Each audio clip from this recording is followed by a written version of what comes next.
नमस्कार।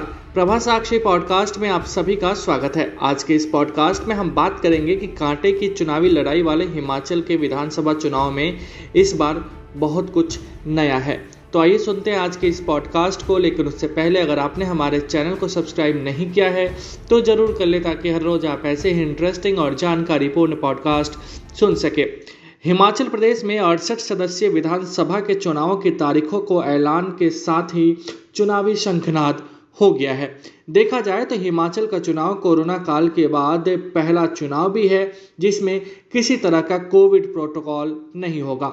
हम आपको याद दिला दें कि कोरोना काल में 2020 में बिहार, 2021 में असम, पश्चिम बंगाल, केरल, तमिलनाडु और पुडुचेरी और 2022 के शुरुआत में उत्तर प्रदेश, उत्तराखंड, पंजाब, मणिपुर और गोवा में चुनाव कराना आयोग के लिए कड़ी मशक्कत का काम रहा था। जहां तक हिमाचल के राजनीतिक परिदृश्य की बात करें तो हम आपको बता दें कि हिमाचल प्रदेश में वर्तमान में भारतीय जनता पार्टी की सरकार है। हिमाचल प्रदेश के हालिया वर्षों में राजनीतिक इतिहास पर नजर डालें तो यहां जनता एक बार भाजपा और एक बार कांग्रेस को सरकार बनाने का मौका देती रही है, लेकिन भाजपा ने सत्ता में लौटने के लिए पूरी जान लगा रखी है। भाजपा का दावा है कि वह उत्तराखंड की तरह ही हिमाचल प्रदेश में भी नया चुनावी इतिहास लिखेगी। उल्लेखनीय है कि इस साल हुए उत्तराखंड विधानसभा चुनाव में भाजपा स्पष्ट बहुमत के साथ सत्ता में लौटी थी, जबकि उत्तराखंड की जनता भी इससे पहले एक बार भाजपा और एक बार कांग्रेस को सरकार बनाने का मौका देती रही है।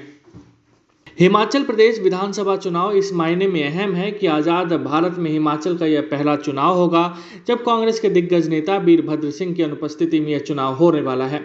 हिमाचल में इससे पहले सभी चुनावों में वीरभद्र सिंह ने ही कांग्रेस का नेतृत्व किया।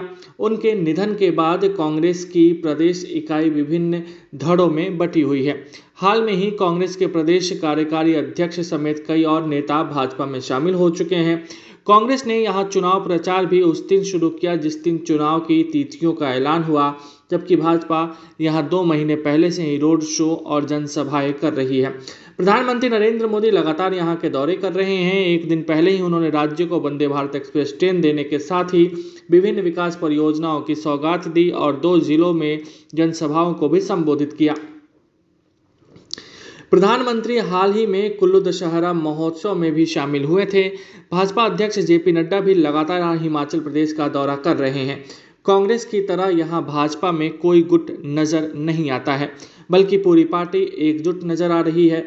यहां मुख्यमंत्री उम्मीदवार को लेकर भी कोई उठापटक नहीं दिखाई दे रहा है। माना जा रहा है कि निवर्तमान मुख्यमंत्री जयराम ठाकुर को ही भाजपा दोबारा मुख्यमंत्री पद का उम्मीदवार बना सकती है। केंद्रीय मंत्री अनुराग ठाकुर भी हिमाचल प्रदेश के राजनीतिक इलाकों का दौरा कर रहे हैं। हिमाचल प्रदेश में अब तक मुख्य मुकाबला भाजपा और कांग्रेस के बीच ही होता रहा है, लेकिन इस बार आम आदमी पार्टी भी मैदान में है।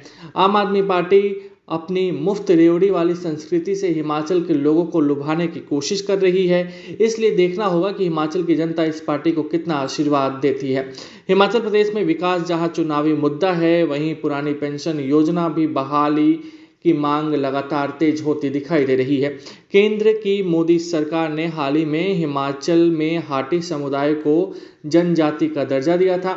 माना जा रहा है कि सरकार के इस फैसले से सिरमौर जिले की 1.60 लाख से अधिक की आबादी लाभान्वित होगी, क्योंकि 4 विधानसभा क्षेत्रों रेणुका, शिलाई, पच्छाद और पावटा में बड़े भूभाग पर रहने वाले लोगों को इसका लाभ मिलेगा। वैसे हिमाचल में अभी तक की राजनीतिक स्थिति यही दर्शा रही है कि भाजपा और कांग्रेस के बीच सीधी लड़ाई है।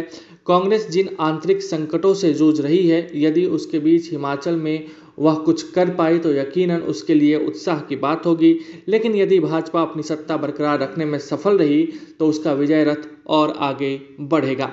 आज के लिए इतना ही। अगले पॉडकास्ट में किसी और मुद्दे पर देंगे विस्तृत जानकारी। जुड़े रहिए प्रभा साक्षी के साथ। अगर आप भी लेना चाहते हैं देश दुनिया की तमाम जानकारी तो आज ही सब्सक्राइब करें हमारे चैनल को।